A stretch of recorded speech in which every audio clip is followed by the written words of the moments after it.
Hi, my name is Darren Bartlett, and I love discussing African affairs, especially when it comes to the current affairs that is happening on the continent. I ask you to subscribe so that you don't miss out any story that I put out every single day. Now let's go to DRC because DRC, in a space of about 1 month or two, have signed two peace deals. One with Rwanda, because it was alleged that Rwanda backs M23. And this one was signed at the White House in the Oval Office with Donald Trump and had progress on the things that must be done. However, that deal, most of the clauses have not been disclosed to the public. That means it's only Rwanda, DRC, and USA who know the bigger part of it. What we only know is that again, USA will have access to the minerals of DRC, but also Rwanda is not allowed to have its army within the DRC territory. Some of the few clauses that we had. And since then, what have we had? We've not had much about allegations from DRC saying that Rwanda is doing whatever it has been doing, allegedly.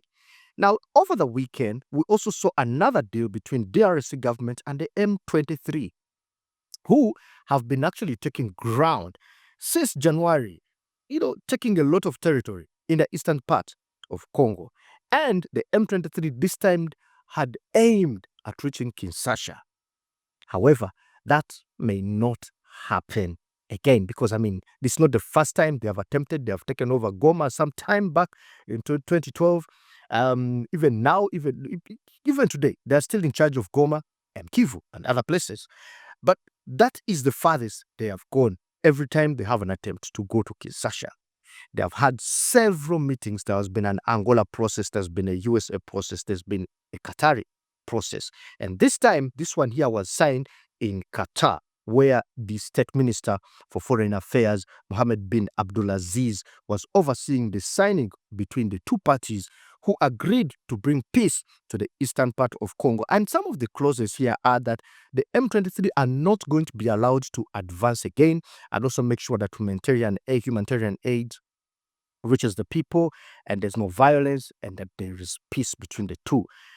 However, the issues or the reasons why M23 went back to the bush to fight against the government of Congo, we're not aware whether those were resolved, because in the beginning when M23 was formed and actually started destabilizing the eastern part of Congo, and they disbanded, and the reason why they went back was that the people of the Banyamulenge are being killed, are being marginalized in Congo. And this is why they formed that rebel group. And the reason they reformed again, they said that the agreements they made earlier, that there will be integration between the army of M23 and the government army, the recognition of the people of the Banyamulenge or who originally come from Rwanda, and so on and so forth.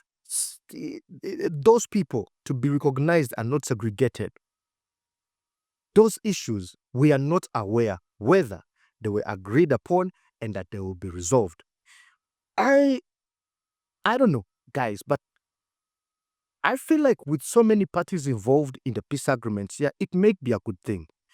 If USA is going to provide security to the people of DRC and bring peace back to eastern part of Congo, but also taking minerals from DRC, does that solve the problem of the Banyamulenge?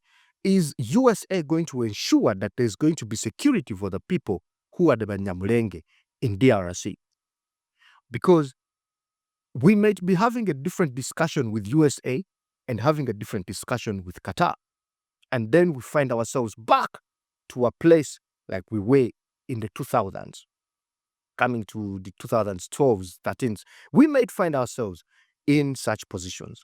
So are we saying that M23 is going to disband? Because I don't see anywhere where they are saying that M23 should disband and that they should give back territories that they had captured back to the government. So is M23 going to still be in charge of these territories? Because all we see is allow humanitarian aid, also ceasefire, do not take more territory, and things like that. That's the conversation that is so much on ground. However, on the 1st of August, there is a belief that there's going to be another signing, which is going to be the final. But what does this final have? Maybe the questions I'm asking, the answers will be on 1st of August. But if any of us has questions about the peace deals that are happening, for me, they are about, are we seeing the end of M23? Or will they regroup again in future, because they have done so almost thrice?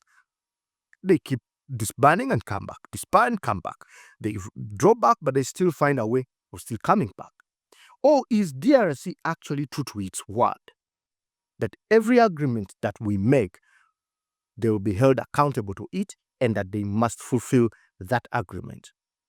And is Rwanda going to stop going after the FDLR in DRC? Or will DRC then make sure that the FDLR are no more in Congo? My name is Darren. Let's answer these questions on the 1st of August. See you in the next one.